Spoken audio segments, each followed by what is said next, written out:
There have been a lot of great fighters in the UFC, but some have been not so great to say the very least. Their UFC debuts were just plain disappointing. Every fighter in the legendary event wants to make a great first impression.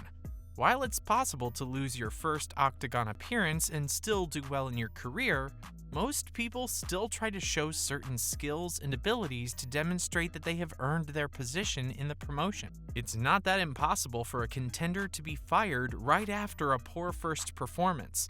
Talk about a double whammy. Keeping this in mind, not everyone has had a successful debut. Over the years, fans have been treated to some horrible fighter debuts. While not that jaw-dropping, they did make for some hilarious moments. From future CM Punk to Hall of Famers, everyone has suffered in their first UFC battle. But first, we'll be looking at Mark Hunt. He famously declined the UFC's offer to buy out his contract after the Pride Fighting Championships dissolved. He probably regrets it now.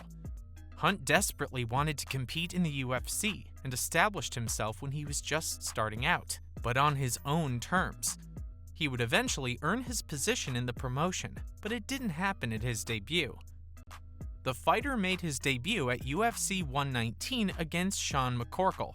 Only a minute into the fight, the New Zealander was taken down and submitted by a brutal armbar. At least I was happy then for his opponent, but it would be McCorkle's only UFC victory. Imagine making your debut in the UFC and getting beat by a guy whose only win in his entire life was you. Ouch. The next debut star cemented his place in UFC history as probably the greatest featherweight of all time. And it's none other than Max Holloway.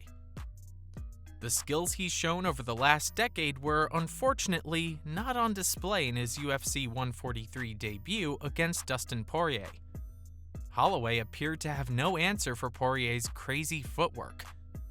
Soon after, the Louisiana native brought his opponent down and controlled him on the mat on the way to a triangle armbar victory.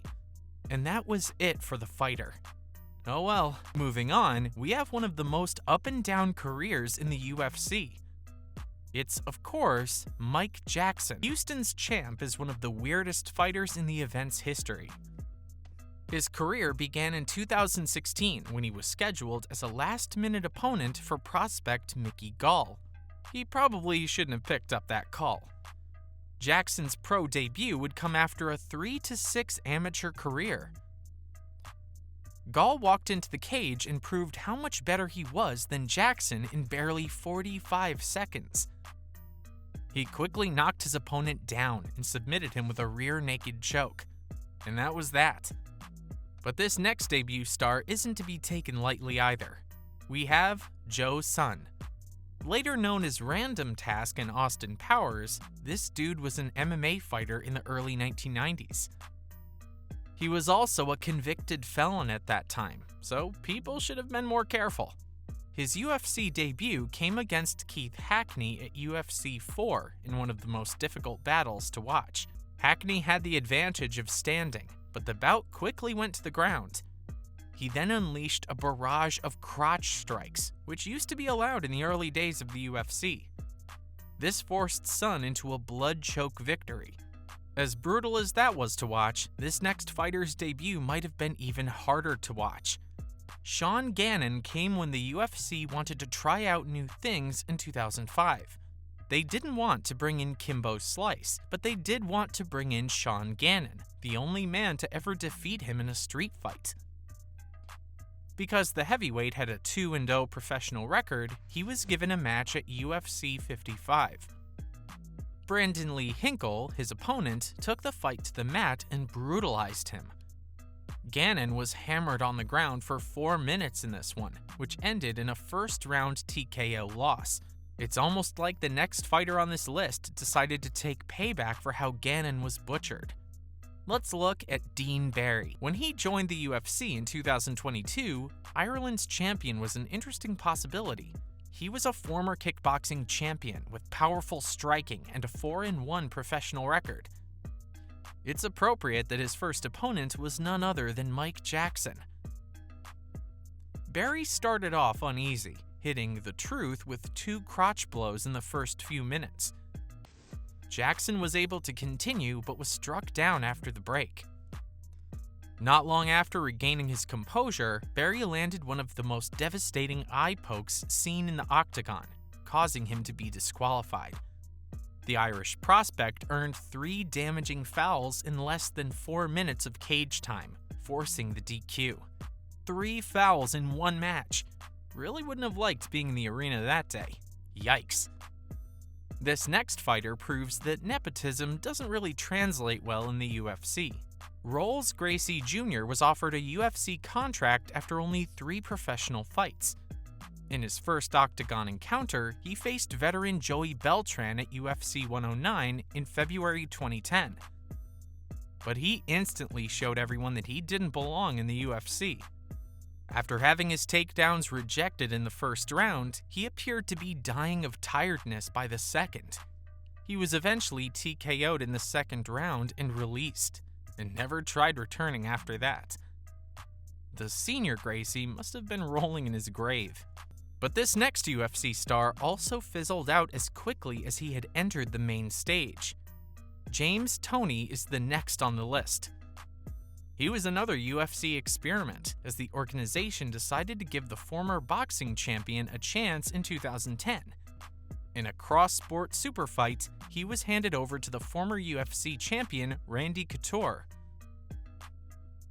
Toney quickly demonstrated that, while being a world-class fighter, his boxing talents did not translate to the cage. He was taken down seconds into the match and beaten on the ground, displaying no jiu-jitsu knowledge in his way to a submission loss. Next, we have a WWE name that's probably known worldwide. But WWE and the UFC are totally different things. I'm talking about none other than CM Punk. He was signed by the UFC in a highly controversial move in 2014. The business opted to give the former WWE champion as much time as he needed to train and avoid rushing his progress while he was training out of Rufusport. Punk was most likely brought in because of his box office attraction at the time. At UFC 203, he made his highly anticipated debut against Mickey Gall. Despite doing better than Mike Jackson, he was dragged down and battered in the first round. The AEW star was defeated in the first round by submission. Punk finished his career in the UFC without a single win before leaving and returning to professional wrestling. That was a real shame, but then again, he was a better WWE wrestler anyways. And finally, with probably the worst debut I've ever seen in my life, Wanderlei Silva. It's easy to forget, but Wanderlei Silva made his UFC debut against Vitor Belfort. It was a duel of future Hall of Famers between the 2 Brazilian prospects, but it didn't even come close to a decent enough debut. Belfort blitzed Silva and delivered an insane beating just seconds in. In just 44 seconds, he knocked down and wiped the floor with his opponent. Those were the worst debut fights in the history of the UFC. See you in the next video.